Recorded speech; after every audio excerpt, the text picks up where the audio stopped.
July is Bebe Moore Campbell National Minority Mental Health Awareness Month. The late Bebe Moore Campbell was an author, advocate, and co-founder of NAMI Urban Los Angeles and a national spokesperson. She created a national minority mental health task force of friends and allies. She did all she could to end the stigma around mental illness and provide mental health information before she lost her fight to cancer in 2006. She once said, "It's not shameful to have a mental illness.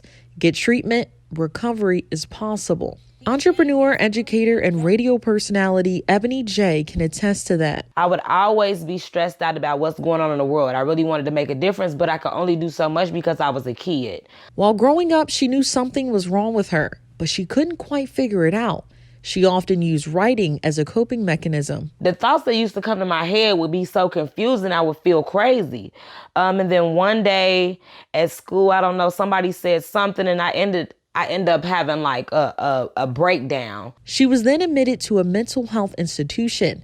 That's where she was diagnosed with several mental illnesses. Speaking to the therapist and different experts, they noticed that I dealt with depression and anxiety. And later, she was diagnosed with post-traumatic stress disorder. There were times her mental health was so bad, she tried to commit suicide, but she kept pushing forward. I was the one who was leading plays, singing in all the choir stuff, directing choirs, whether at church, at school. I was all out in the community, like just how I am now. Nobody really knew what I was going through. It was a discussion with a teacher that encouraged her to seek a mental health therapist. She says going to therapy made a difference. It has really, truly helped me to talk about the different things that I've encountered in my life. And that's why she says it's very important for her to raise awareness around mental illness, especially in the Black community. In 2019, suicide was the second leading cause of death for African Americans ages 15 to 24, according to the U.S. Department of Health and Human Services Office of Minority Health. You never know what somebody is going through. It's very important that we check on each other,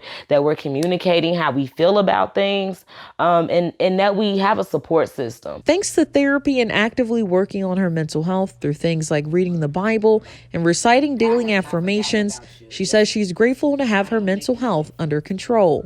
I can look back 10 years from now, like when I first got in, I was so broken. I was so, oh my goodness. And I look now and it's like, oh my God, I really don't have that fog in my head. I'm not shaking. I'm not nervous. That anxiety has calmed down now.